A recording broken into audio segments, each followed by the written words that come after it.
केरल के शंकराचार्य के नाम से मशहूर केशवानंद भारती का रविवार को निधन हो गया। वो 79 साल के थे। भारत के लोकतंत्र को मजबूत करने में उनका जो योगदान है वो देश के न्यायिक इतिहास के पन्नों में हमेशा दर्ज रहेगा। पुलिस के मुताबिक संत केशवानंद भारती का इडनीर मठ में उम्र के साथ बढ़ती बीमारियों की वजह से निधन हो गया। पुलिस ने बताया कि रविवार तड़के करीब 3:30 पर उनका निधन हुआ था।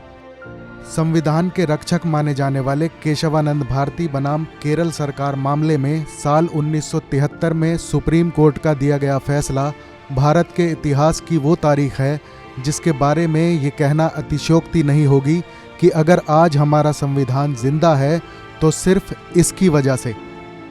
साल 1969 में केरल सरकार भूमि सुधार कानून लेकर आई और राज्य के कासरगोड स्थित इडनीर मठ की 400 एकड़ जमीन को टेक ओवर कर लिया। केरल सरकार के इस फैसले के बाद मठ की आमदनी में भारी गिरावट आई। केशवानंद भारती उस समय इडनीर मठ के प्रमुख थे। 19 साल की उम्र में ही उन्होंने संन्यास ले लिया था और इडनीर मठ के प्रमुख बन गए थे। 1960 और 70 के दशक में इस मठ के नाम सैकड़ों एकड़ जमीन थी।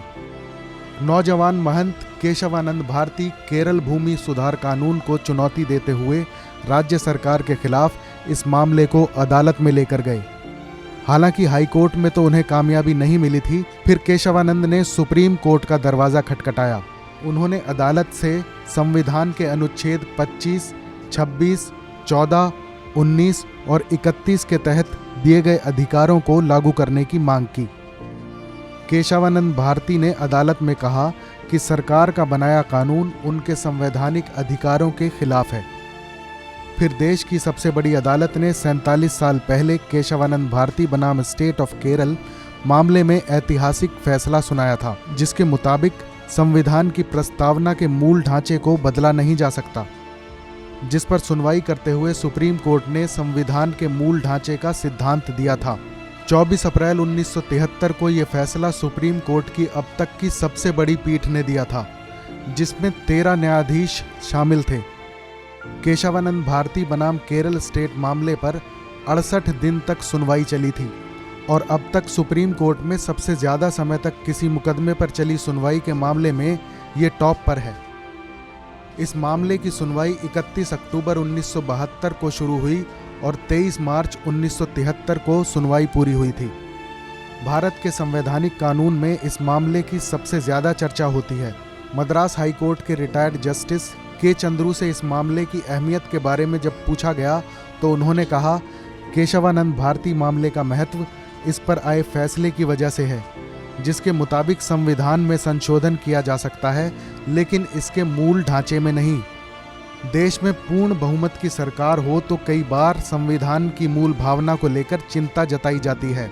जानकार कहते हैं कि संविधान की मूल भावना के साथ संसद में बहुमत के दम पर समझौता किया जा सकता है, लेकिन केशवानंद भारती बनाम स्टेट ऑफ केरल के बीच चले इस केस की वजह से सुप्रीम कोर्ट ने 47 साल पहले ही संविधान संशोधन को लेकर संसद की शक्तियों की सीमा तय कर दी थी। संसद के सामने एक लक्ष्मण रेखा खींच दी गई कि चुनी हुई सरकारों को भी इस दायरे से बाहर जाने की इजाज़त नहीं मिल सकती है। TV9 भारतवर्ष डिजिटल के लिए फरीद अली की खास रिपोर्ट। देश और दुनिया की बाकी खबरों के लिए देखते रहिए TV9 भारतवर्ष। अड़ी सोमवार से शुक्रवार शाम 6 बजे सिर्फ TV9 भारतवर्ष पर।